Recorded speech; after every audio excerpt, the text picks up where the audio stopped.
All right. So I'm here with my friend and client, Mark Juliano, and also training partner at Legion American Jiu-Jitsu. Mark, you are a former SERE specialist in the United States Air Force. And so you were responsible for training pilots and other relevant personnel and how to survive in like austere wilderness type situations in case like the plane got downed or whatever, or in case somebody had to escape from, a prisoner of war, like had to escape or was able to, that kind of stuff, correct? It's true. So anybody that became like an isolated personnel, our training kind of takes over, teaches them to survive, evade, resist, and escape, and eventually come home and return with honor. Cool. And so you are in many ways an expert at probably at least not just the technicalities of that skill set, survive, evade, resist, escape, but also there's a whole mindset that goes along with that, right? Absolutely, yeah. It's the will to survive, right? To always keep going. Okay. And this is super cool because I think with a lot of the stuff that you've been giving me so far, we're less than 1 month in to your training program, 6 month training program. You're already getting awesome results. And a lot of stuff you've been telling me in terms of feedback, like one of the things you've been talking about is like the mentality and the insights and the sort of mental and psychological changes that you've been going through as you've gone through this one-to-one customized coaching program that we're doing remotely. So why don't you just get into that and tell me about that? Like what have been the most powerful insights for you? So the first one is just awareness. For so long, strength and conditioning really wasn't part of my day-to-day activities. I have two kids, 5 years, one's 5, one's 7, and just going through that, the first thing that gets put on the chopping block usually is just taking care of yourself. And so when I started training, a couple things started to happen. For one, I started to enjoy my time alone, like being in the gym, putting out the effort, right? Watching myself go through my workouts and just absorbing it and giving myself some feedback. And as you know, like from just doing jujitsu, at times that can be critical, but there's also that backside of it that you're like, okay, I'm progressing, I'm doing something good for myself. And once you start seeing a little bit of change, it propels you to keep going forward. Awesome. Okay. There's so much there. So enjoying your time alone to yourself. That's really powerful. And so one thing that I encounter, and you're also an entrepreneur, Hmm. correct? And so you have a very busy life and also a life that as a jujitsu athlete and entrepreneur and a father, a life that requires you to have like a high level of intrinsic motivation, right? Absolutely. Yeah. Absolutely. Like my day is stacked. Okay. And so one thing that I know from a lot of my dads who I talk to, who they're like, yeah, it would be nice, but family first, right? Or yeah, it would be nice, but such and such at work, right? Like these are the really common typical excuses that are like so disempowered and disempowering. And it always just it makes me die inside to hear them, you know? Right, absolutely. And it's so easy to do that. There is a period with kids where it's, you're 100% on.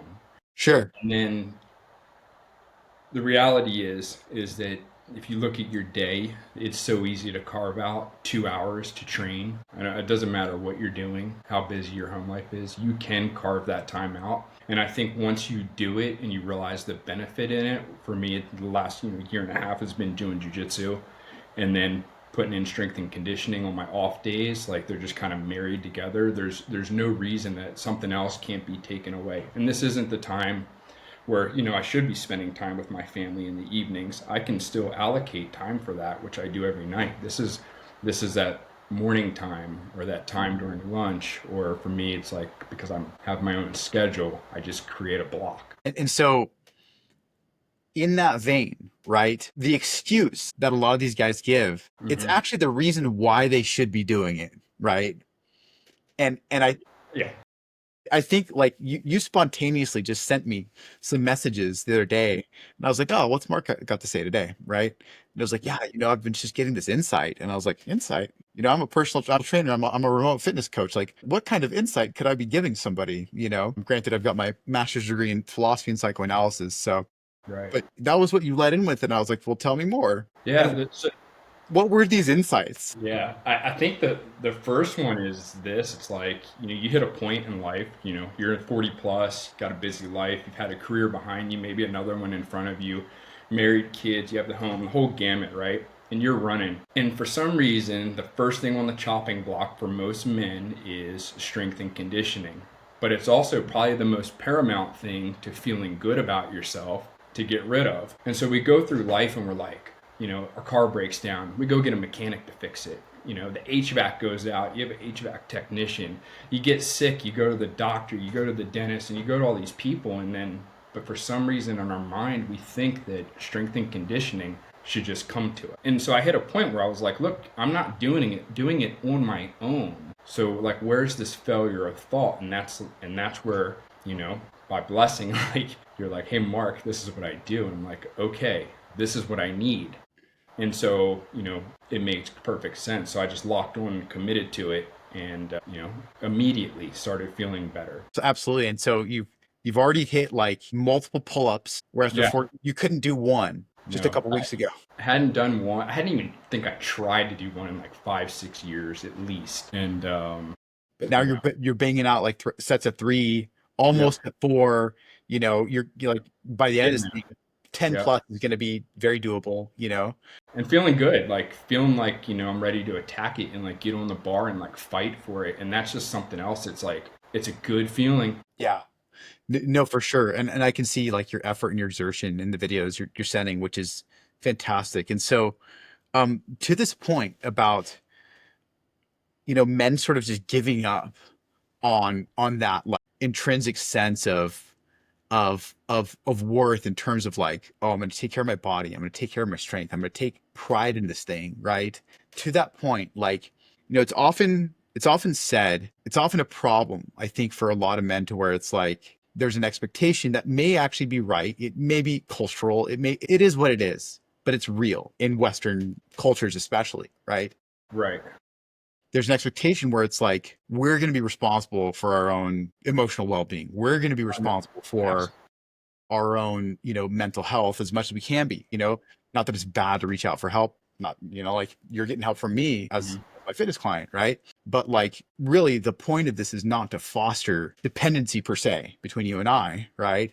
Right. Is to foster you feeling good about yourself for the things that you did for yourself, right? Yeah.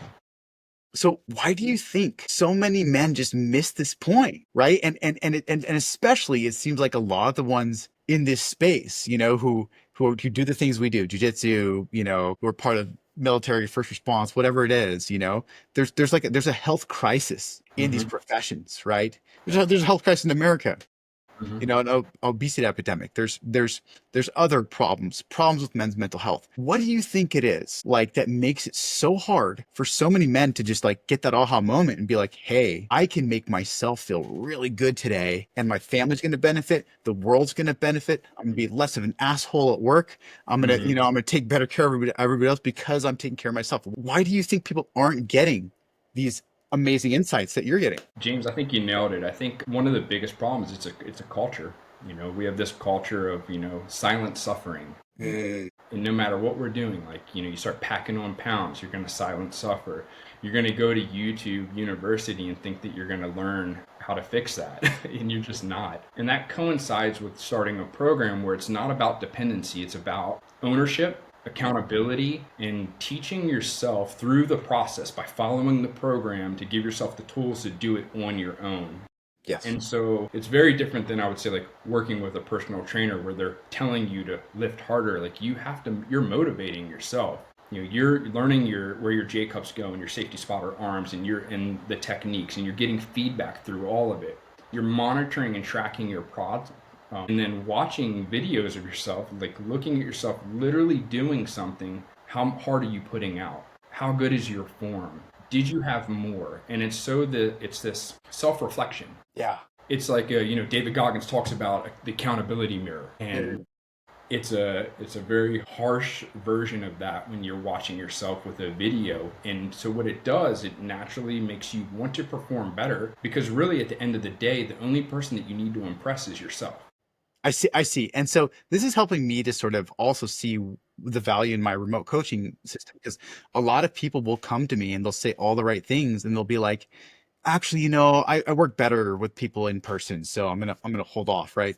And so what you're telling me is like I'm basically like your technical advisor, right? And there is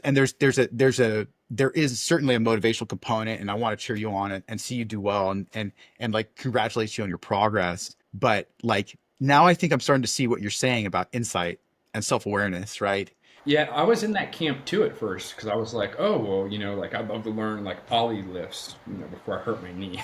Yeah. And, how are we going to do that, through remote coaching? And then after I started getting into it, I'm a month into it now, there's two benefits to this. One is that I have time alone that I am putting into me.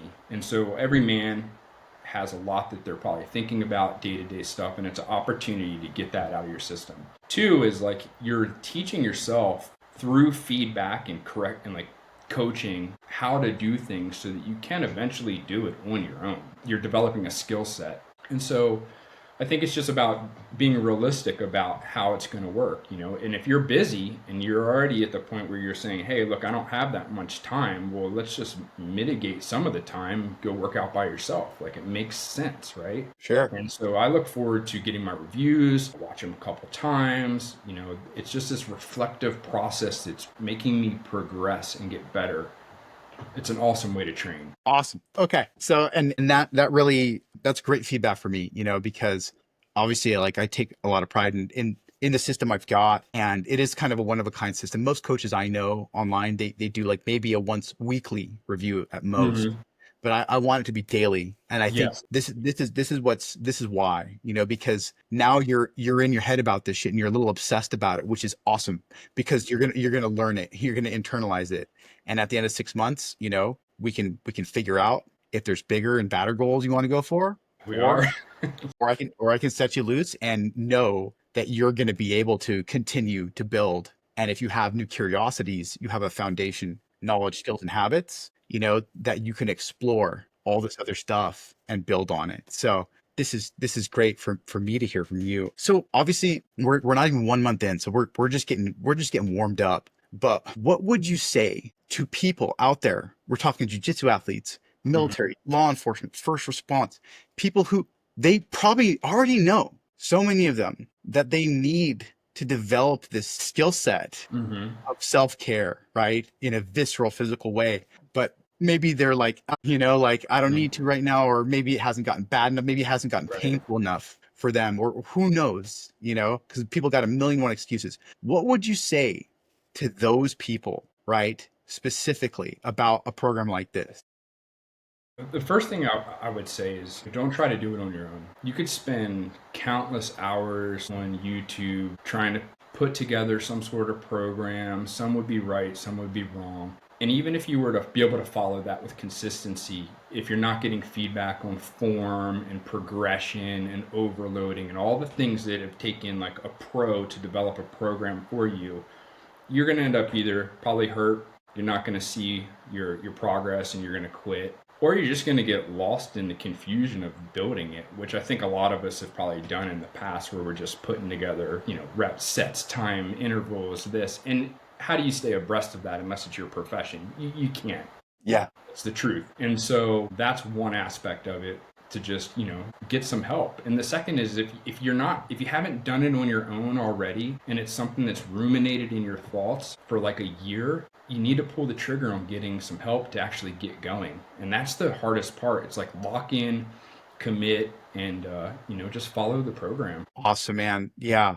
Okay. Really appreciate the honest feedback there. And yeah, dude, I'm really excited to see how things are gonna go. I know in the next 5 months, like you're just gonna be crushing it, and it's gonna be a sight to behold. Totally different on the mats. And I'm sure already, like, your sleep's probably better, your focus is probably better. I'm sure you're already reaping the benefits there. So Yeah, food choices, like that's a huge win, like just all around, like everything's better. I feel better. I think it's good to go through a little soreness and growth, and your body's changing.